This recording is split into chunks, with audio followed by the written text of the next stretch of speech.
पर है करके निर्मल का विलोम क्या होगा। और इसमें मैं सब सब्जेक्ट आपको दिखाऊंगा, मैं आपको मैथ भी पढ़ाऊंगा, मैं इंग्लिश भी पढ़ाऊंगा, मैं विज्ञान, मैं जीके, मैं बिहार जीके, हिंदी, सब कुछ साथों आज की इस वीडियो में मैं आपको पढ़ाने वाला हूं। तो कह रहे कि निर्मल का विलोम क्या होगा, तो आपको यह मालूम होना चाहिए निर्मल का विलोम मलिन होता है। उसके बाद देखिए कह रहे कि विकल्पों में से थल का विरुद्धार्थी यानी कि थल का विलोम क्या हो जाएगा, तो भैया थल का विलोम क्या हो जाएगा, जल हो जाएगा। अगला सवाल है कह रहे कि घर का पर्यायवाची शब्द निम्नलिखित में से कौन सा है। तो देखिए घर की अगर हम बात करें तो घर को हम लोग अनल थोड़ी ना कहते, अनल का मतलब तो साथियों आग होता है, वात भी नहीं कहते क्योंकि वायु, वात का मतलब वायु होता है। लेकिन यहां पर अगर बात करते हैं साथियों आलय कहते, क्या आलय कहते, घर को आलय कहते हैं। आंसर आपका ऑप्शन नंबर डी होगा। उसके बाद देखिए अगला सवाल कह रहे कि मंदिर और मंदिरा युग्म का अर्थ आपको बताने, यानी कि दो शब्द यहां पर आपको दिख रहे होंगे, दोनों के आपको मतलब बताने। देखिए मंदिर का मतलब क्या, पूजा घर, घर, गुफा, देवालय, या मंदिरा का मतलब क्या। देखिए मंदिरा का मतलब पुजारी नहीं होता है, सवारी नहीं होता है, बड़ी गुफा नहीं होता है, अश्वशाला होता है। तो मंदिर का मतलब क्या हो जाएगा, देवालय हो जाएगा। यानी कि आपका आंसर आगे का ऑप्शन नंबर डी तो बिल्कुल सही है। उसके बाद देखिए कह रहे कि कर्मधारय समास आपको बताना है इसमें से कौन से शब्द में है। तो गगनचुंबी में है, या पाठशाला में है, श्वेत पत्र में है, या नीलकंठ में है। तो यहां पर अगर बात करते हैं साथियों श्वेत पत्र में कैसा समास है, तो आपको कर्मधारय समास यहां पर बताना है। उसके बाद देखिए अगला सवाल कह रहे कि भरपेट में कौन सा समास है। अब देखिए यहां पर अगर बात करें, मैं आपको ट्रिक बता दे रहा हूं, किसी भी शब्द का पहला पद अगर भर आ जाए तो वहां पर हमेशा अव्ययी भाव समास होगा, या किसी शब्द का पहला पद अगर प्रति आ जाए तो वहां पर अव्ययी भाव समास होगा, या किसी शब्द का पहला पद बड़ा आ या अनु आ जाए तो वहां पर अव्ययी भाव समास होगा। ये 4 पॉइंट आप लोग याद रखेंगे। अच्छा अंगीठी का तत्सम क्या होता है मुझे बताइए। ये 10 सवाल है, बहुत अधिक सवाल नहीं, 10 सवाल है। 10 सवालों में सातों हिंदी के टॉप लेवल के ये क्वेश्चन मैंने लिए हैं। तो पूछा आपसे ये जा रहा है कि अंगीठी का तत्सम क्या होगा, साथियों अग्निष्ठिका हो जाएगा। राइट आंसर आपका ऑप्शन नंबर सी हो जाएगा। उसके बाद देखिए कह रहे कि कौन सा इसमें से तद्भव शब्द है। तो तद्भव शब्द की अगर हम बात करें तो मैं कहूंगा दिनकर, दिवाकर, प्रभाकर, ये तो सारे साथियों तत्सम शब्द है। क्या ये सारे तत्सम शब्द है, लेकिन सूरज साथियों आपका एक तद्भव शब्द हो जाएगा। उसके बाद देखिए करके अलमारी किस विदेशी भाषा का शब्द है मुझे बताइए। तो अलमारी की जब हम बात करते हैं तो अलमारी ये पुर्तगाली भाषा का शब्द है। राइट आंसर आपका ऑप्शन नंबर डी होगा। अगला देखिए कह रहे कि रमणीय में कौन सा प्रत्यय है मुझे बताइए। तो रमणीय शब्द की जब हम बात करते हैं तो इसमें पता क्या प्रत्यय हो जाएगा साथियों, इसमें अनीय नामक प्रत्यय हो जाएगा। क्या अनीय प्रत्यय हो जाएगा। अब उसके बाद देखिए अगले नंबर का सवाल है, अभी तक आपने साथियों देखे कौन से सवाल, 10 सवाल हिंदी के। अब साथियों जीके के सवाल, विज्ञान के सवाल, करंट अफेयर के सवाल देखेंगे, और उसके बाद हम लोग मैथ को देखेंगे और इंग्लिश को देखेंगे। यानी कि पूरे पेपर का हल देखेंगे, कोई आधा अधूरा ज्ञान नहीं करेंगे, एक बार में पूरे पेपर का हल, और बहुत सारे नंबर आपके साथियों गेन हो जाएंगे आज की इस वीडियो के माध्यम से। तो साथियों बने रहिएगा, क्योंकि ये वीडियो मैं डेली लाता हूं, डेली तकरीबन इस चैनल पर 2 वीडियो साथियों डालने की कोशिश करता हूं। तो आप लोग बिल्कुल तन मन से पढ़िए। धन तो है नहीं, धन तो अभी तो धन देना भी नहीं, धन देना भी नहीं, पहली बात रिश्वत थोड़ी ना देना है। तो आपको तन से और मन से पढ़ना है। मन से लगेंगे तन मतलब बॉडी, बॉडी में जान होगी तभी पढ़ पाएंगे, इसलिए खाते पीते रहिए, तभी साथियों बॉडी में जान होगी तभी पढ़ पाओगे। कमजोरी वाली हालत में थोड़ी ना पढ़ोगे। चलिए तो बात करते हैं, कह रहे कि सूर्य तारों के जिस परिवार से संबंधित है उसे क्या कहा जाता है। तो उसे साथियों गैलेक्सी कहा जाता है। उसके बाद देखिए कह रहे कि ओलंपिक खेलों में भारत द्वारा हॉकी का पहला स्वर्ण पदक किस वर्ष जीता गया था। तो मैं कहूंगा साथियों 1928 में जीता गया था। राइट आंसर आपका ऑप्शन नंबर बी होगा। उसके बाद देखिए कह रहे कि 2011 की जनगणना के अनुसार भारत की साक्षरता दर क्या है। तो यहां पर अगर बात करें 74.04% ये आपका राइट आंसर होगा। यानी कि 2011 की जनगणना के अनुसार भारत की साक्षरता दर क्या थी, तो 74.04% थी। उसके बाद देखिए आपसे पूछा जा रहा है, कह रहे कि कौन सी घटना को दूसरे विश्व युद्ध का ड्रेस रिहर्सल कहा जाता है। ये क्वेश्चन साथियों इंपॉर्टेंट है और इस बार पेपर में आपके साथ ये छपेगा, ये समझ लीजिए।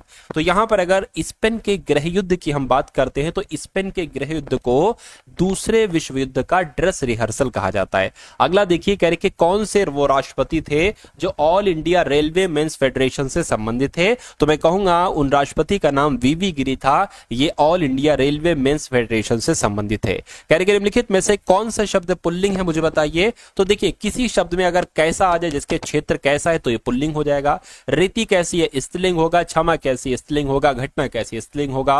तो पूछा गया था पुल्लिंग, पुल्लिंग आपका ऑप्शन नंबर ए हो जाएगा। कह रहे कि जो सिरपुर आर्द्र भूमि है ना, ये कहां पर स्थित है? इंदौर, रायपुर, भोपाल, पटना। मैं कहूंगा इंदौर में स्थित है। कहां पर? इंदौर में स्थित है। करके कवि जीवन आनंद दास का जन्म कहां पर हुआ था? तो इनका जन्म साथियों 1899 में हुआ था। कहां पर, कब हुआ था? 1899 में जीवन आनंद दास का, ये आपको ध्यान रखना है साथियों, जन्म हुआ था। कह रहे कि मानववाद का जनक किसे कहा जाता है? तो भाई साहब मानववाद का जनक किसे कहा जाएगा? अरस्तु को, प्लेटो को नहीं साथियों, फ्रांसिस को पेटार्क को ही साथियों मानववाद का जनक कहा जाता है। अच्छा, उसके बाद देखिए करके कांग्रेस के कौन से उदारवादी नेता ब्रिटिश हाउस ऑफ कॉमन्स के सदस्य रह चुके हैं, मुझे बताइए। तो यहां पर अगर दादा भाई नौरोजी की हम बात करते हैं तो ये साथियों हाउस ऑफ कॉमन्स के सदस्य रह चुके हैं, ब्रिटिश हाउस ऑफ कॉमन के सदस्य रह चुके हैं। उसके बाद देखिए कहा जा रहा है कि लोटा पहाड़ किस जिले में स्थित है, मुझे बताइए। तो ये पहाड़ साथियों कहां पर है? ये सिंह भूमि जिले में है। राइट आंसर आपका जो जाना चाहिए वो ऑप्शन नंबर सी के साथ जाना चाहिए भाई। बहुत बढ़िया, वेरी गुड क्लास। चलिए साथियों उसके बाद देखिए अगला सवाल कह रहे कि गाड़ी के साइड मिरर में किस दर्पण का प्रयोग किया जाता है? साथियों आपको यहां पर बताना है। तो यहां पर क्या उत्तल दर्पण का इस्तेमाल किया जाता है? मैं कहूंगा बिल्कुल उत्तल दर्पण का ही इस्तेमाल किया जाता है गाड़ी के साइड मिरर में। अगला सवाल है कह रहे कि हीरे का अपवर्तनांक कितना होता है, बताइए। तो अगर आपके एग्जाम में सवाल आए तो 2.42 आपको बता देना है, क्योंकि हीरे का अपवर्तनांक 2.42 ही होता है। उसके बाद देखिए कह रहे कि मैडन डैम किस नदी पर स्थित है, बताइए। गंगा नदी पर, कोसी, बराकर नदी या सोन नदी? तो बराकर नदी पर साथियों मैडन डैम स्थित है। मैडन मैथन बांध स्थित है बराकर नदी पर। चलिए भाई उसके बाद देखिए नेक्स्ट नंबर का सवाल आपकी स्क्रीन पर है, देखिए और बताइए राइट आंसर क्या होगा। साथियों यहां अंतरिम सरकार का गठन कब हुआ था? तो 1946 में साथियों अंतरिम सरकार का गठन हुआ था। अगला देखिए करके केंद्र सरकार ने किस वर्ष में राज्य पुनर्गठन आयोग की नियुक्ति की थी? तो यहां पर अगर बात करें 1953 आपको याद रखना है, केंद्र सरकार ने 1953 में ही राज्य पुनर्गठन आयोग की नियुक्ति की थी। कह रहे कि बिहार में 1857 की क्रांति का नेतृत्व किसने किया था? तो तात्या टोपे, रानी लक्ष्मीबाई, नाना साहेब या वीर कुंवर सिंह? तो वीर कुंवर सिंह आपके सवाल का बिल्कुल सही जवाब हो जाएगा। उसके बाद देखिए कह रहे कि फेरस सल्फेट का सूत्र क्या होता है, बताइए। कई बार आपके एग्जाम में पूछा जा चुका है, तो इसमें से कोई सा ऑप्शन मुझे सही नहीं लग रहा है। क्यों? क्योंकि FeSO4 ये क्या होगा? ये होगा साथियों फेरस सल्फेट का सूत्र। उसके बाद देखिए कह रहे संविधान के किस संविधान संशोधन द्वारा राष्ट्रपति मंत्रिपरिषद की सलाह मानने के लिए बाध्य है? तो मैं कहूंगा 42वां संविधान संशोधन, ये आपके सवाल का बिल्कुल सही जवाब हो जाएगा। साथियों जो क्वेश्चंस मैं आपको करवा रहा हूं ये आपको बहुत सीरियसली लेना है, ऐसा हल्के में ना लीजिएगा इन क्वेश्चंस को, क्योंकि आपके पेपर में साथियों, आपके पेपर के लिहाज से जो लेवल आपका पेपर का है ना, उसके लिहाज से साथियों परफेक्ट क्वेश्चन है। तो कहा जा रहा है कि द सोशल कॉन्ट्रैक्ट पुस्तक के लेखक कौन है? मैं कहूंगा इनका नाम रूसो है, और यही साथियों द सोशल कॉन्ट्रैक्ट नामक पुस्तक के लेखक हैं। सही जवाब आपका ऑप्शन नंबर बी हो जाएगा। उसके बाद देखिए कह रहे कि 1876 में जो इंडियन एसोसिएशन की स्थापना की गई थी, ये किसके द्वारा की गई थी? तो इनका नाम साथियों सुरेंद्र नाथ बनर्जी है, और सुरेंद्र नाथ बनर्जी के द्वारा ही 1876 में इंडियन एसोसिएशन की स्थापना की गई थी। अगला देखिए कह रहे कि अगर किसी वस्तु का विस्थापन समय के वर्ग का समानुपाती होता है तो वस्तु की गति क्या? तो साथियों वस्तु की गति कर रही है बढ़ते त्वरण के साथ, या एक समान वेग से गति कर रही है वस्तु, या एक समान त्वरण से वस्तु गति कर रही है? तो मैं कहूंगा तो वस्तु एक समान त्वरण से गति कर रही है, ये आपका सही जवाब होगा। अच्छा क्वेश्चन था, इंपॉर्टेंट। उसके बाद देखिए कहा जा रहा है कि जल का परावैद्युतांक कितना होता है? तो मैं कहूंगा 80 होता है। कितना होता है? 80 होता है। उसके बाद देखिए करके संविधान सभा की पहली बैठक कब हुई थी? तो संविधान सभा की पहली बैठक तो 9 दिसंबर 1946 को हुई थी। साथियों आपको नैनो सेकंड के अंदर जवाब देना होता है, बहुत ज्यादा सोचना विचारना नहीं होता है। क्वेश्चंस देखो, जो सबसे पहला मन कहेगा कि यही आंसर होगा, क्योंकि वो क्वेश्चंस अगर आपने पहले पढ़ चुके हो तो आपका मन जवाब दे देगा, मन। ठीक है, और यही तो इसीलिए तो साथियों क्लासेस चल रही है कि क्वेश्चंस की जैसे जैसे आप प्रैक्टिस करते जाओगे, आपका पिछला रिवीजन तो मैं करवाता रहूंगा, नए क्वेश्चंस भी आपको बताता रहूंगा, तो कुल मिला के सब कुछ ऑल ओवर चीजें आपकी कंप्लीट हो जाएंगी। सभी टॉपिक्स का आपका अप टू डेट रिवीजन रहेगा 24 घंटे, हर महीने आपका रिवीजन रहेगा कंप्लीट, अगर यहां से आप लोग क्लासेस करते हैं। ठीक है, और रिवीजन ही मेन चीज होती है। चलिए, तो यहां पर अगर बात करें करके किस शासक ने चौथी बौद्ध संगीति जो कि कश्मीर में आयोजित की गई थी इसकी अध्यक्षता की थी, तो किस शासक ने की थी? मैं कहूंगा साथियों कनिष्क ने की थी, ये आपको ध्यान रखना है, और कश्मीर के कुंडलवन में। हर्षवर्धन के शासन काल में जो चीनी पर्यटक भारत आया था उसका नाम क्या था? तो साथियों तो आप सभी लोग जानते हैं हेनस्वांग उसका नाम था। आंसर आपका ऑप्शन नंबर सी हो जाएगा। कह रहे कि कुम्हरार महल बिहार के किस जिले में स्थित है? साथियों बताइए। तो कुम्हरार जो महल है ना ये बिहार में तो स्थित है, लेकिन बिहार में कहां पर है? बिहार के पटना में है, ये भी आपको मालूम होना चाहिए। साथियों देखिए बिहार क्वेश्चंस के जो आपका सिलेबस है ना उसमें साथियों बिहार जीके के कितने सवाल लिखे हैं? 10 सवाल लिखे हैं। कितने सवाल साथियों? 10 सवाल लिखे हैं, और ये 10 सवाल आपके आना है, ये 10 सवाल आपके आना है, ठीक है। उसके बाद देखिए अगला सवाल करके किस भारतीय दर्शन ने परमाणु सिद्धांत का प्रतिपादन किया? तो मैं कहूंगा साथियों वैशेषिक दर्शन के द्वारा ही परमाणु सिद्धांत का प्रतिपादन किया गया था।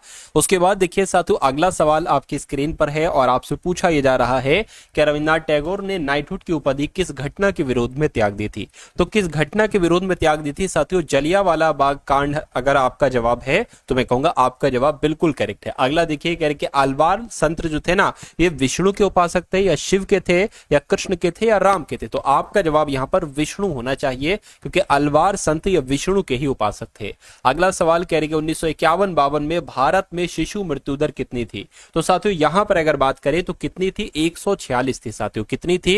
146 थी। राइट आंसर आपका ऑप्शन नंबर बी हो जाएगा। अगला देखिए करके ककोलत जलप्रपात जो है ये किस जिले में है मुझे बताइए? तो ये तो साथियों नवादा में है। कहां पर है साथियों? नवादा में है। राइट आंसर आपका ऑप्शन नंबर बी होगा। उसके बाद देखिए कह रहे सब्जी उत्पादन में बिहार का कौन सा स्थान है? तो बिहार साथियों चौथे नंबर पर है। क्या सब्जी के मामले में साथियों बिहार का स्थान चौथा है? अगला देखिए करके नील नदी को किसने मिस्र का वरदान कहा था? तो यह बात तो साथियों हेरोडोटस के द्वारा कही गई थी। क्या बात कही गई थी? उसने नील नदी को मिस्र का वरदान कहा था। अगला सवाल है करके 61वां संविधान संशोधन कब लागू किया गया था? तो 28 मार्च 1989, 1987, 85 या 80? तो मैं कहूंगा 28 मार्च 1989 को 61वां संविधान संशोधन लागू किया गया था। अगला देखिए भारत के सर्वोदय नेता लोकनायक जयप्रकाश नारायण का जीवन काल क्या था? तो कब से कब तक साथियों ये जन्मे? 1902 से 1979 तक जन्मे।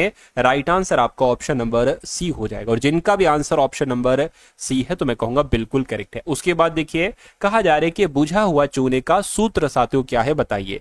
तो बुझे हुए चूने का सूत्र पता क्या है साथियों? इसमें से भी मुझे अगर यहां पर 2 लगा दे तो ये सही हो जाएगा, यानी कि CaOH2 ये बुझे हुए चूने का एक सूत्र है। आंसर आपका ऑप्शन नंबर बी होगा। अच्छा SBI की स्थापना साथियों कब की गई थी मुझे बताइए? तो क्या 1955 में SBI की स्थापना की गई थी? बिल्कुल साथियों स्टेट बैंक ऑफ इंडिया की स्थापना 1955 में ही की गई थी।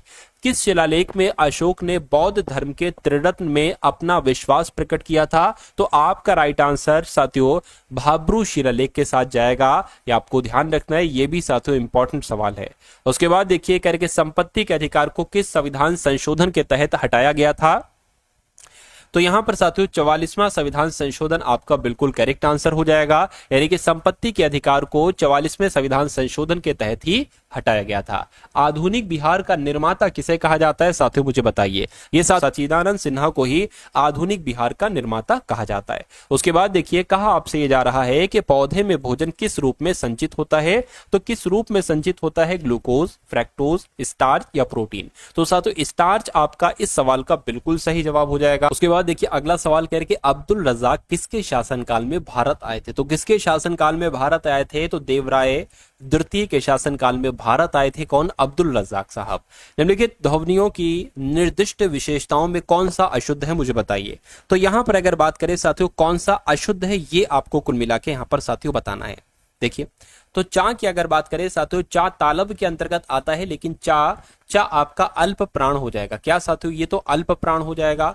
मां ओष्ठ सगोष बिल्कुल सही। ता अल्प प्राण दंत बिल्कुल सही। खा महाप्राण कंठे के अंतर्गत आएगा बिल्कुल सही। तो कौन सा अशुद्ध है? मैं कहूंगा ऑप्शन नंबर ए अशुद्ध है। तो ये आपका जवाब हो जाएगा। कह के विश्व जनसंख्या दिवस साथियों कब मनाया जाता है? तो ये बात भी आपको मालूम होना चाहिए। हर साल 11 जुलाई को विश्व जनसंख्या दिवस मनाया जाता है। कह के पहली महिला सैनिक स्कूल कहां खोली गई है? तो कहां खोली गई है साथियों? मथुरा में खोली गई है। सही जवाब आपका ऑप्शन नंबर बी होगा। उसके बाद देखिए अगला सवाल है करके 2011 की जनगणना के अनुसार बिहार में सर्वाधिक जनसंख्या वाला जिला कौन सा है? तो बिहार में सर्वाधिक जनसंख्या वाला जिला कौन सा है? तो मैं कहूंगा बिहार की राजधानी है पटना। तो बिहार की राजधानी में ही सबसे ज्यादा जनसंख्या सातु निवास करती है। उसके बाद देखिए करके वो बहुत अच्छा लड़का है, कौन पता नहीं कौन किसकी बात चल रही है, इसमें कौन सा सर्वनाम, यानी कि वह जो है इसमें ये देखिए इसमें ये सर्वनाम है, बिल्कुल सर्वनाम, लेकिन कौन सा सर्वनाम है ये आपसे कुल मिला के पूछा जा रहा है। देखिए कहा जा रहा है कि वो एक जो मेरे सामने है वो एक अच्छा लड़का है। अगर ऐसा होता कि कोई एक अच्छा लड़का है तो यहां पर अनिश्चयवाचक सर्वनाम हो जाता, लेकिन यहां पर बताया जा रहा है कि वो एक अच्छा लड़का है, तो यहां पर साथियों निश्चयवाचक सर्वनाम हो जाएगा। आंसर आपका ऑप्शन नंबर डी हो जाएगा। चलिए अगर ऐसे आता जो अच्छे काम करता है वो एक अच्छा लड़का होता तो यहां पर कौन सा होता साथियों? तो संबंधवाचक सर्वनाम हो जाता। ठीक है, चलिए उसके बाद देखिए अगला सवाल आपकी स्क्रीन पर है, आपसे पूछा जा रहा है शांति स्वरूप भटनागर पुरस्कार किस विषय से संबंधित है? तो मैं कहूंगा ये तो विज्ञान और अभियांत्रिकी से संबंधित है। राइट आंसर आपका साथियों जो जाएगा वो ऑप्शन नंबर ए हो जाएगा। क्या हो जाएगा साथियों? ऑप्शन नंबर ए हो जाएगा। उसके बाद देखिए अगला सवाल करके बुद्ध चरितम की भाषा क्या थी? तो बुद्ध चरितम की अगर बात करें साथियों संस्कृत इसकी भाषा थी। क्या इसकी भाषा क्या थी साथियों? संस्कृत इसकी भाषा थी। राइट आंसर आपका ऑप्शन नंबर बी होगा। उसके बाद देखिए करके वन अनुसंधान संस्थान कहां पर है? तो वन अनुसंधान संस्थान साथियों ये कहां पर है? ये तो देहरादून में। कहां पर है साथियों? देहरादून में है। उसके बाद देखिए अगला सवाल करके MNC की फुल फॉर्म आपसे यहां पर पूछी जा रही है। तो मल्टीपल नेटवर्क कॉर्पोरेशन होगी, मल्टीनेशनल कॉर्पोरेशन होगी, मल्टीपल नेशनल काउंसिल होगी, या साथियों मल्टी स्टेट नेशनल कंपनी होगी? तो मैं कहूंगा साथियों कि मल्टीनेशनल कंपनी, मल्टीनेशनल कॉर्पोरेशन ये MNC की फुल फॉर्म हो जाएगी। आंसर आपका ऑप्शन नंबर बी होगा। करके किस नगर में संयुक्त राष्ट्र का मुख्यालय स्थित है? तो किस नगर में संयुक्त राष्ट्र का मुख्यालय स्थित है? मैं कहूंगा न्यूयॉर्क में संयुक्त राष्ट्र का मुख्यालय स्थित है। आंसर आपका ऑप्शन नंबर सी होगा। उसके बाद देखिए करके किस आंदोलन के दौरान महात्मा गांधी ने करो या मरो का नारा दिया था? तो जो करो या मरो का नारा दिया गया था ना साथियों ये भारत छोड़ो आंदोलन के दौरान दिया गया था। और किसके द्वारा दिया गया था? तो गांधी जी के द्वारा दिया गया था। उसके बाद देखिए करके सोलर कुकर में किसका प्रयोग होता है? तो भाई साहब सोलर कुकर में किसका प्रयोग होता है? अवतल दर्पण का प्रयोग होता है। अगर ये सवाल आपके एग्जाम में आता है तो आंसर मैंने आपको बतला दिया है। अब उसके बाद देखिए अगला सवाल है करके राष्ट्रीय ग्रामीण स्वास्थ्य मिशन कब आरंभ हुआ था? तो ये तो साथियों अप्रैल 2005 में आरंभ हुआ था। कब? अप्रैल 2005 में साथियों राष्ट्रीय ग्रामीण स्वास्थ्य मिशन आरंभ हुआ था। सही जवाब अगर आपका है ऑप्शन नंबर बी के साथ तो बिल्कुल सही है। उसके बाद देखिए अगला सवाल है आपकी स्क्रीन पर, देखिए सवाल को साथियों और आप लोग मुझे बताइए आपका जवाब क्या हो सकता है। कहा जा रहा है कि किसने लास्ट सपर को चित्रित किया? तो किसने लास्ट सपर को चित्रित किया? तो लियोनार्डो दा विंची ने किया। राइट आंसर आपका ऑप्शन नंबर सी हो जाएगा। ठीक है ना, चलिए उसके बाद देखिए करके बंगाल के विभाजन के विरुद्ध कौन सा आंदोलन आरंभ किया गया था? तो बंगाल के विभाजन के विरुद्ध साथियों स्वदेशी आंदोलन शुरू किया गया था। ये इंपॉर्टेंट क्वेश्चन है साथियों, आप लोगों को याद रखना है। उसके बाद देखिए अगला सवाल करके पंचायती राज मंत्रालय का गठन कब किया गया था? तो पंचायती राज मंत्रालय का गठन तो साथियों 2004 में किया गया था। क्या 2004 में किया गया था? साथियों आप क्वेश्चंस की जितनी ज्यादा से ज्यादा प्रैक्टिस कर लीजिए उतना ही आपके लिए कारगर हुआ, उतना ही आपके लिए साथियों लाभदायक होगा। क्योंकि आपके पेपर में थ्योरी नहीं पूछी जाती है, क्वेश्चंस पूछे जाते हैं। और आप देखते हो कि डिक्टो क्वेश्चन साथियों, चेंजेस नहीं होते हैं। आप बिहार पुलिस की कोई सी भी शिफ्ट उठाकर देख लो, उसमें साथियों प्रीवियस ईयर के क्वेश्चंस ही मिलेंगे आपको। तो समझदारी इसी में होगी, प्रीवियस ईयर क्वेश्चन भी आप लोग पढ़िए। तो मैं आपको प्रीवियस ईयर क्वेश्चन भी साथियों साथ ही में लेकर चलता हूं, वो भी होते हैं, एक्सपेक्टेड क्वेश्चन भी होते हैं, सब कुछ होता है साथियों। चलिए अगला सवाल देखिए करके किस भारतीय एथलीट को IAAF ये एक बार लिखा हुआ दो बार नहीं है, IAAF वेटरन पिन पुरस्कार से सम्मानित किया गया है? तो PT उषा को किया गया था। आंसर आपको ऑप्शन नंबर बी के साथ जाएगा। अगला सवाल है कह रहे कि सिर पर सवार रहना ये एक मुहावरा है, इस मुहावरे का मतलब क्या होता है? पीछे पड़ना, मरने मारने पर उतारू हो जाना, सिर पर सवार रहना, भाग जाना, बाधक होना, या पीछे पड़ना, सिर पर सवार होना, बताइए। तो आप लोग ध्यान रखेंगे साथियों, पीछे पड़ना इसका मतलब हो जाएगा। राइट आंसर अगर आपने चयन किया है ऑप्शन नंबर ए तो बिल्कुल सही है। उसके बाद देखिए कर कि यदि किसी वस्तु का वेग 2 गुना कर दिया जाए तो उसकी गतिज ऊर्जा पर क्या प्रभाव पड़ेगा। तो उसकी गतिज ऊर्जा साथियों 4 गुनी हो जाएगी। कितने गुना हो जाएगी? 4 गुनी हो जाएगी। अगला देखिए, ब्रिटिश शासन के विरोध में किस वर्ष असहयोग आंदोलन प्रारंभ किया गया था। तो साथियों 1920 में असहयोग आंदोलन प्रारंभ किया गया था ब्रिटिश शासन के विरोध में। करके केसर का मुख्य उत्पादक राज्य कौन सा है, मुझे बताइए। तो केसर की अगर बात करें साथियों, केसर तो कहां पर किया जाता है? जम्मू कश्मीर में ज्यादातर किया जाता है। अगला देखिए, अशोक स्तंभ ये कहां पर स्थित है? तो ये साथियों उत्तर प्रदेश में स्थित है। कहां पर? उत्तर प्रदेश में स्थित है साथियों अशोक स्तंभ। समाज में धन के वितरण की असमानता को कम करने में कौन सा कर सहायक होता है? तो साथियों प्रगतिशील कर सहायक होता है। ये भी आपको मालूम होना चाहिए। राइट आंसर आपको ऑप्शन नंबर डी हो जाएगा। डी नहीं बल्कि बी हो जाएगा। दिल्ली से कलकत्ता को कौन सा राजमार्ग जोड़ता है? तो मैं कहूंगा साथियों राजमार्ग संख्या 2 जोड़ता है। क्या? राजमार्ग संख्या 2 जोड़ता है दिल्ली को कलकत्ता से। उसके बाद देखिए, विश्व स्वास्थ्य दिवस साथियों कब मनाया जाता है, मुझे बताइए। चलिए, तो विश्व स्वास्थ्य दिवस की अगर बात करें ये तो 7 अप्रैल को मनाया जाता है, जिनका आंसर ऑप्शन नंबर बी तो बिल्कुल सही है। और झारखंड में स्थित इस्पात संयंत्र कौन सा है, बताइए। तो जो बोकारो इस्पात संयंत्र है साथियों ये झारखंड में ही स्थित है। उसके बाद देखिए, कर्पूरी ठाकुर बिहार के मुख्यमंत्री बने। ये बहुत फेमस है साथियों, कर्पूरी ठाकुर बिहार के जो मुख्यमंत्री बने थे ये कब बने थे आपको बताना है। तो ये साथियों 1970 में बने थे। क्या? भारत रत्न भी अभी इनको दिया गया था हाल फिलहाल में। तो ये 1970 के साथियों बिहार के मुख्यमंत्री है। आंसर आपका जो जाएगा वो ऑप्शन नंबर बी हो जाएगा। उसके बाद देखिए साथियों, यहाँ पर अब आपके सामने मैथ्स के क्वेश्चन स्टार्ट हो चुके हैं। तो इन सभी के सभी सवालों को साथियों आप लोग बहुत अच्छे तरीके से देखिएगा, क्योंकि आपके बिहार पुलिस कांस्टेबल में कितने प्रश्न आएंगे साथियों? पूरे के पूरे 100 पूरे साथियों 10 सवाल आएंगे 100 प्रश्नों में से मैथ के। ठीक है, तो 10 सवाल साथियों क्वेश्चंस देखिए आप लोग मैथ के। उसके बाद 10 क्वेश्चंस आप लोग देखेंगे कौन से? इंग्लिश के। आप लोग साथियों इसके बाद 10 सवाल देखेंगे। तो सवाल ये कह रहे कि मानव का व्यय मतलब मानव का जो खर्च है ना उसकी बचत से 200% अधिक है। ठीक है, करेगी यदि उसकी आय में 18% की वृद्धि होती है और बचत में 64% की वृद्धि होती है तो उसके व्यय में कितने प्रतिशत की कमी आती है? देखिए इस सवाल को अभी मैं आपको बहुत आराम से समझा दूंगा। इंसान की क्या होती है? व्यक्ति की मान लीजिए आय है, उसकी अर्निंग है। अब वो उस अपनी अर्निंग को 2 तरह कर सकता है, एक तो व्यय कर सकता है, खर्च कर सकता है और अगर यहां पर बात करें साथियों बचत कर सकता है। ठीक है ना, क्या कर सकता है साथियों? बचत कर सकता है। यही 2 काम करेगा। अच्छा, यहां पर एक बात ये कही गई है, यहां पर 3 चीजों का जिक्र किया गया है। यहां पर एक बात आपसे साथियों ये कही गई है कि उसकी बचत से उसका जो व्यय है ना ये है उसकी बचत से 200% अधिक है। तो मान लीजिए अगर बचत 10 है तो अगर 10 का हम 200% अधिक करेंगे तो साथियों कितना हो जाएगा? देखिए 10 का 200% कितना होता है? 10 का 200% साथियों 20 होता है। तो अगर हम 20 अधिक करेंगे, क्योंकि कह रहे कि 200% अधिक है, तो 20 अधिक करेंगे तो वह साथियों 30 हो जाएगा।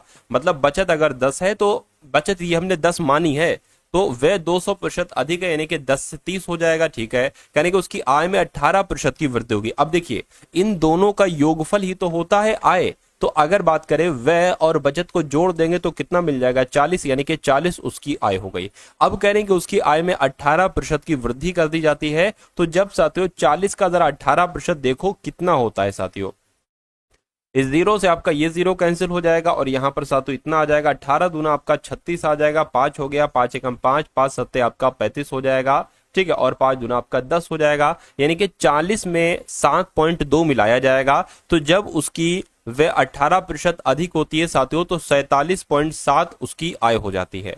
और बचत में 64% की वृद्धि होती है, यानी कि अगर इसकी 64% की वृद्धि करोगे तो ये साथियों कितना बन जाएगा? कुल मिला के आपसे पूछा जा रहा है। देखिए अगर 10 का 64% कितना होता है साथियों, ये जरा हम लोग देख लेते हैं। 0 0 0 हटाएंगे पॉइंट लग जाएगा, यानी कि 6.4 इसमें बढ़ेगा तो मैं कहूंगा 16.4 हो जाएगा। तो ये चीजें आपकी साथियों समझ में आ रही है ना? अगर ये चीजें समझ में आ रही हैं तो कोई दिक्कत नहीं है, एग्जाम में भी आप बहुत आराम से इन सवालों को कर लोगे। तो यहां पर अगर बात करें तो 64% की वृद्धि होती है तो उसके व्यय में कितने प्रतिशत की वृद्धि होगी? देखिए अब यहां पर अगर बात करें इनका और आय को और बचत को घटाओगे तो व्यय आएगा। तो आय को और व्यय को घटाओ जरा, कितना आता है साथियों? 47.7 16.4 इनको घटाओगे साथियों कितना आ जाएगा? मैं कहूंगा, ठीक है एक सेकेंड, ये 7 में से 4 जाएगा 3, कितना है साथियों 47, 47 पॉइंट, अच्छा ये 2 है भाई साहब, ठीक है ये 47.2 था। देखिए तो ये कितना हो जाएगा साथियों 47 पॉइंट आपका 2 हो गया, ठीक है। अब 12 में से 4 जाएगा तो कितना बच जाएगा, 12 में से 4 जाएगा तो साथियों 8 बच जाएगा, और इधर 6 हो गया है, यहाँ पर साथियों 0 आ जाएगा, ठीक है 0 आ गया, और यहाँ पर साथियों कितना आ जाएगा 3, यानी कि 30.8 यहाँ पर आ जाएगा, 30.8 यहाँ पर आ गया। तो अब कहा यह जा रहा है कि 30 से जो वह 30.8 हुआ इसमें कितने की वृद्धि हुई है, तो मैं कहूंगा 0.8 की वृद्धि हुई है। तो इसको ही इस व्यय में प्रतिशत वृद्धि को आपको बताना है, जो वृद्धि हुई है इसको प्रतिशत में आपको बदलना है, तो 100 से गुणा कर लो और नीचे आपका 30 आ जाएगा। पॉइंट हटाया, 0 बढ़ाया, इस 0 से ये 0, इस 0 से ये 0, 8/3 को कैंसिल कर लो। तो यहां पर देखिए 3, 3 एकम 3, 3 दूना 6, ये 8 है ना, तो 2 जाएगा, 2 यहां पर आ जाएगा। मैं कहूंगा 2 सही 2/3 की प्रतिशत की वृद्धि होती है। ऐसा कहां पर लिखा हुआ, ऐसा आपका ऑप्शन नंबर ए में लिखा हुआ है। तो जिनका आंसर ऑप्शन नंबर ए के साथ है, मैं कहूंगा आंसर आपका बिल्कुल करेक्ट हो जाएगा भाई, बहुत बढ़िया, वेरी गुड क्लास। अब उसके बाद देखिए अगले नंबर का साथियों सवाल आपकी स्क्रीन पर है। आपसे क्या कहा जा रहा है यहाँ पर, कह रहे कि त्रिज्या 14 सेंटीमीटर और ऊंचाई 7 सेंटीमीटर वाले एक ठोस बेलनाकार टिन का कुल पृष्ठीय क्षेत्रफल साथियों कितना होता है। तो अगर हम बात करें जो बेलन के कुल सतह का क्षेत्रफल की अगर बात करें, बेलन के कुल सतह का क्षेत्रफल का सूत्र क्या होता है साथियों, 2πr ब्रैकेट में h+r, तो ये होता है।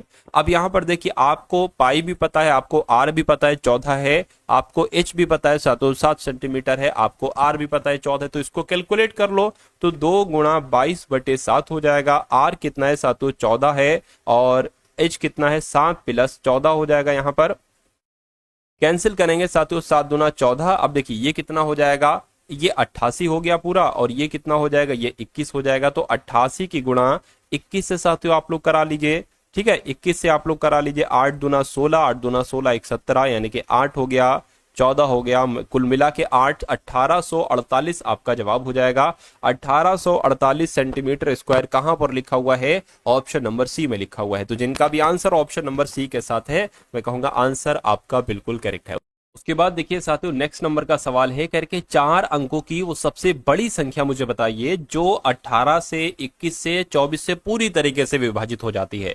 तो इनमें से 4 अंकों की वो सबसे बड़ी संख्या साथियों कौन सी है जो 18, 21, 24 से विभाजित हो जाती है। इसका मालूम करने के लिए हमें सबसे पहले इन तीनों संख्याओं का एलसीएम निकालना होगा। कभी भी अगर ऐसा सवाल आए ना साथियों, तो आपको इसी प्रकार से हमेशा करना है।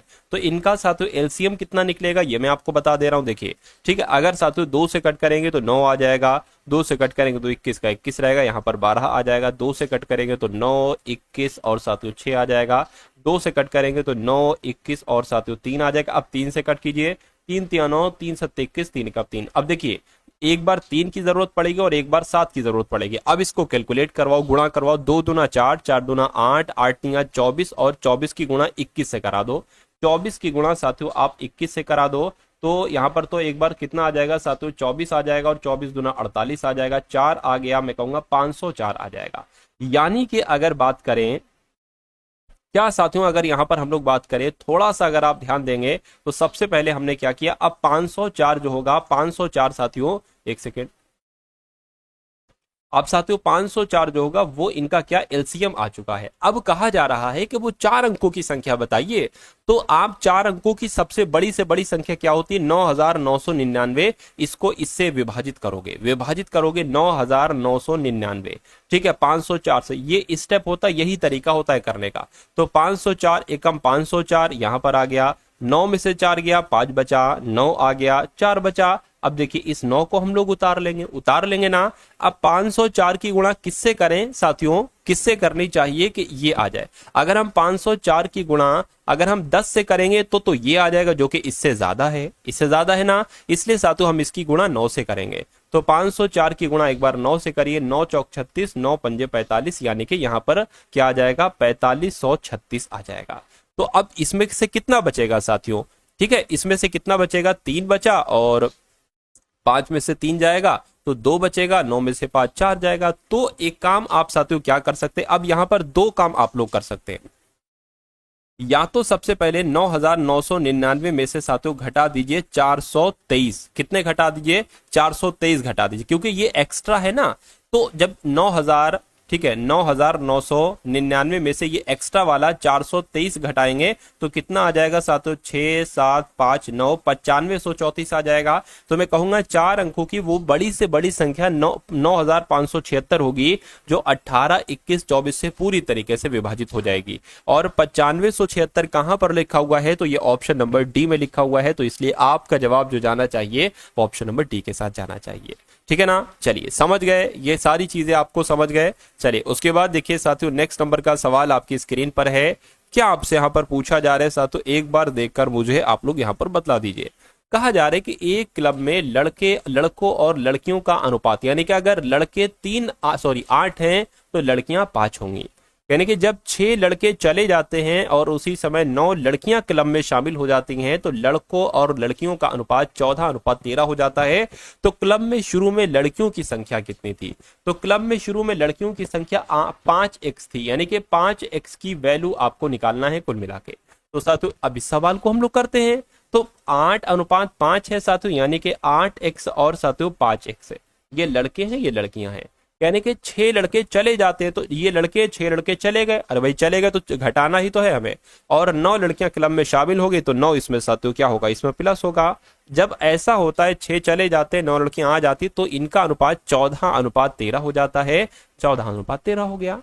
हमें क्या चाहिए है, हमें x की वैल्यू चाहिए है, फिर उसके हम 5 में गुणा कर देंगे तो इसमें से साथियों x की वैल्यू निकल आएगी, बहुत आराम से निकल जाएगी, कोई दिक्कत नहीं होगा। ठीक है, 13 8 की अगर बात करें साथियों 104 होता है, 13 8 104, x 13 5 65, 13 6 78, 13 की गुणा 6 से करेंगे। अब बराबर करके 5 की गुणा 14, 14 5 70, यानी कि 70x हो जाएगा। और साथियों 14 नीम कितना हो जाएगा, 126 हो जाएगा। अब देखिए 104x बराबर के उधर 70x है ना, इधर आएगा 70x माइनस का हो जाएगा।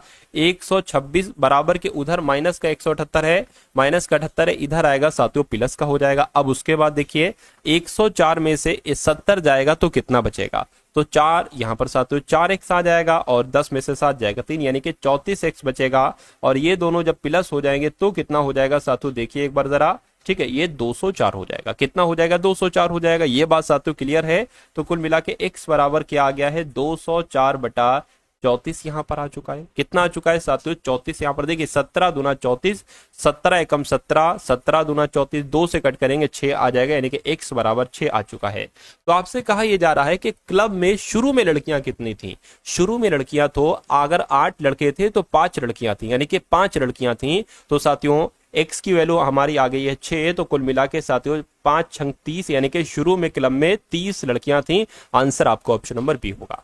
अगर ये कहा जाता कि शुरू में लड़कों की संख्या कितनी थी तो 8x की वैल्यू निकालते, यानी कि 8 गुणा आप 6 करते तो कितना होता, 48 लड़कों की संख्या हो जाती।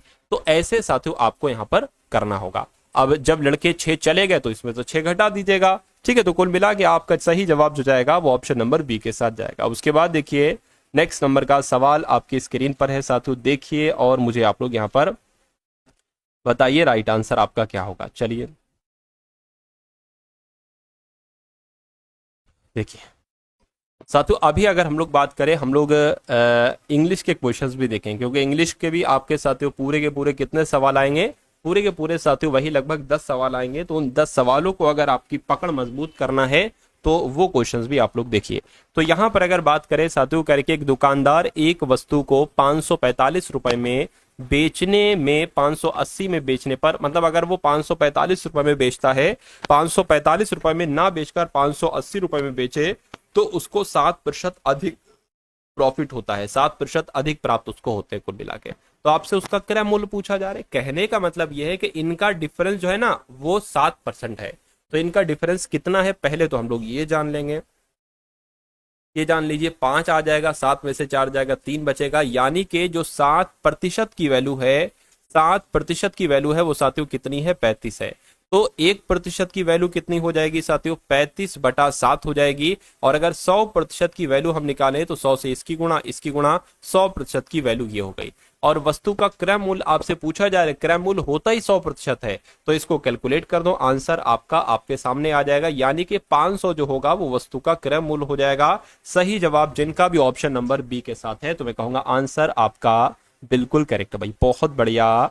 Very good class. चलिए साथियों, उसके बाद देखिए नेक्स्ट नंबर का सवाल आपकी स्क्रीन पर है। यहां पर आपसे क्या पूछा जा रहा है, जरा ध्यान दीजिएगा। कहा ये आपसे जा रहा है, कहने के यदि कोई व्यक्ति 10 किलोमीटर प्रति घंटा की गति से चलने के बजाय 15 किलोमीटर प्रति घंटा की गति से चलता है तो इतने ही समय में 30 किलोमीटर अधिक चलता है, उसके द्वारा तय की गई आपसे दूरी पूछी जा रही है। अब देखिए, कहने का मतलब है 10 किलोमीटर प्रति घंटे की चाल से ना चलकर वो अपनी चाल को बढ़ा देता है, 5 किलोमीटर प्रति घंटा कर देता है। यानी कि अगर वो साथियों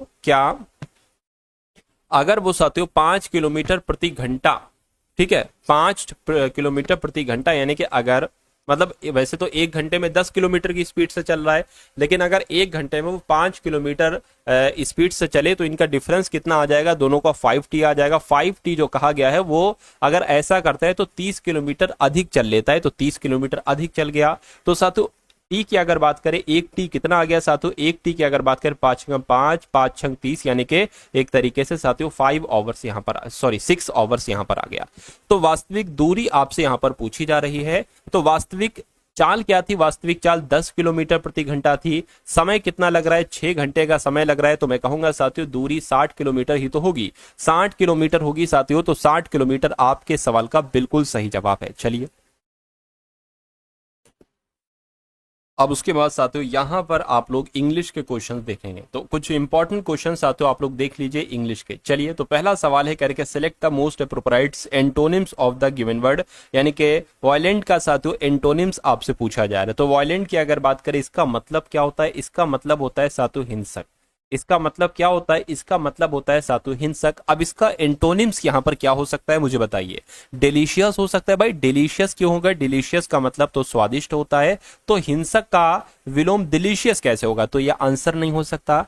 माइटी की अगर बात करते हैं साथियों, माइटी का मतलब क्या होता है, शक्तिमान होता है। क्या होता है साथियों, शक्तिमान। तो हिंसक का विलोम माइटी भी नहीं हो सकता, वायलेंट का विलोम माइटी भी नहीं हो सकता। अर्जेंट की अगर हम बात करते हैं, अर्जेंट का मतलब होता है तुरंत, आवश्यक, बहुत ज्यादा जल्दी, तो ये भी साथियों इसका एंटोनिम्स नहीं हो सकता। हाँ जेंटल हो जाएगा, क्यों, क्योंकि जेंटल का मतलब साथियों क्या होता है, जेंटल का मतलब कहीं ना कहीं साथियों सज्जन होता है। तो कोई अगर हिंसक है तो उसका अपोजिट सज्जन ही तो होगा, तो वायलेंट का अपोजिट जेंटल हो जाएगा। राइट आंसर आपको ऑप्शन नंबर बी होगा। उसके बाद देखिए अगला सवाल है, कह रहे कि select the most appropriate synonym of the given word, यानी कि साथियों एग्रीगेट का आपसे पूछा जा रहा है कि सिनोनिम्स यहां पर क्या हो सकता है। तो एग्रीगेट की अगर हम बात करें, एग्रीगेट का मतलब क्या होता है साथियों, पूरा, यानी कि समस्त। क्या साथियों, इसका मतलब क्या हो जाएगा, समस्त हो जाएगा। अब इसका सिनोनिम साथियों क्या हो जाएगा, डिस्पर्स हो जाएगा, टोटल हो जाएगा, सेपरेट तो अलग होता है, डिवाइड भी नहीं होगा, टोटल यहां पर हो जाएगा। टोटल आपका राइट आंसर हो जाएगा। उसके बाद देखिए साथियों नेक्स्ट नंबर का सवाल आपकी स्क्रीन पर है। चलिए यहां पर अगर बात करें करके select the most appropriate meaning of the given idiom, तो ऑन क्लाउड 9 का मतलब आपसे कुल मिला के पूछा जा रहा है। इस इडियम का मतलब क्या होगा बताइए। देखिए ऑन क्लाउड 9 का मतलब होता है बहुत खुश होना। क्या इसका मतलब क्या होता है साथियों, इसका मतलब होता है बहुत खुश होना। ठीक है, कोई दिक्कत नहीं। अब यहां पर वेरी हैप्पी मतलब हो जाएगा, बिल्कुल साथियों वेरी हैप्पी होगा, एंग्री थोड़ी ना होगा, फार भी नहीं, वरीड भी नहीं होगा। उसके बाद देखिए साथियों नेक्स्ट नंबर का सवाल आपके स्क्रीन पर है। कहा आपसे जा रहा है कि select the most appropriate option that can substitute the underlined segment in the given sentence. If there is no need to substitute it, select no substitution required.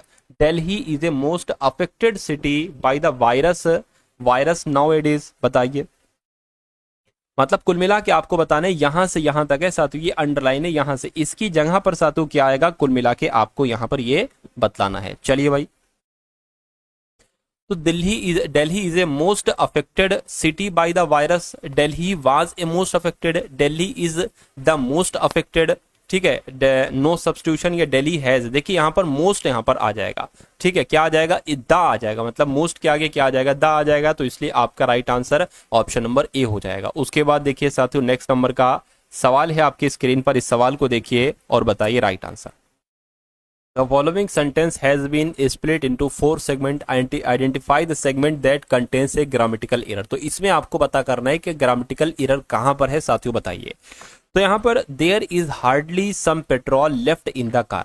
ठीक है, मुश्किल से थोड़ा बहुत पेट्रोल कार में बचा होगा, इसका मतलब ये है। तो यहाँ पर हार्डली सम की जगह पर साथियों हार्डली एनी आना चाहिए। क्या, हार्डली सम नहीं आना चाहिए, बल्कि एनी का इस्तेमाल यहाँ पर करना चाहिए। तो दिक्कत कहाँ पर है साथियों, दिक्कत यहाँ पर है, ग्रामेटिकल एरर यहाँ पर है, और ये आपका राइट आंसर हो जाएगा। उसके बाद देखिए अगला सवाल है करके select the option that can be used as a one word substitution. One word substitution है यानी कि women who is the head of the family, यानी कि जो वो वुमेन जो फैमिली की हेड हो उसको साथियों क्या कहा जाएगा, मुझे बताइए उसको क्या कहा जाएगा। कुल मिला के आपसे पूछा जा रहा है तो उसको पता क्या कहा जाता है साथियों, उसको मैट्रियार्च कहा जाता है। आंसर आपका ऑप्शन नंबर डी हो जाएगा। चलिए भाई उसके बाद देखिए अगला सवाल है आपकी स्क्रीन पर, यानी कि select the most appropriate synonym of the given word. तो कुल मिला के सिनोनिम आपको बताना है इरेक्ट का। देखिए इरेक्ट की अगर बात करें, इरेक्ट का मतलब क्या होता है, सीधा करना इसका मतलब होता है। क्या साथियों, सीधा करना इसका मतलब हो जाए तो इसका सिनोनिम्स क्या हो जाएगा साथियों, टॉपल हो जाएगा। टॉपल का मतलब होता है गिरना, ठीक है। लोअर मतलब होता है साथियों लोअर, नीचे कम। रेज की अगर बात करें, नोच डालना इसका मतलब होता है। रेज की अगर बात करें, रेज का मतलब होता है साथियों हैंड द रेज, कहते हैं ऊपर उठाओ। तो कुल मिला के सीधा करना का सिनोनिम्स क्या हो जाएगा, ऊपर करना। एक तरीके से आंसर आपका ऑप्शन नंबर डी हो जाएगा। उसके बाद देखिए अगला सवाल है, कह रहे हैं कि साथियों वन वर्ड सब्स्टिट्यूशन है steep descent of water of stream और रिवर। तो कुल मिला के इसका मतलब क्या होता है ये आपको यहां पर साथियों बताना है।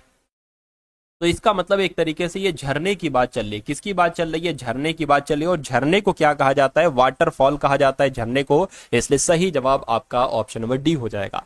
तो ये तो दोस्तों ये वीडियो आपको कैसी लगी कमेंट बॉक्स में ज़रूर बताएं। अगर वीडियो अच्छी लगी हो तो वीडियो को लाइक करें और चैनल पे नए हैं तो चैनल को सब्सक्राइब करें।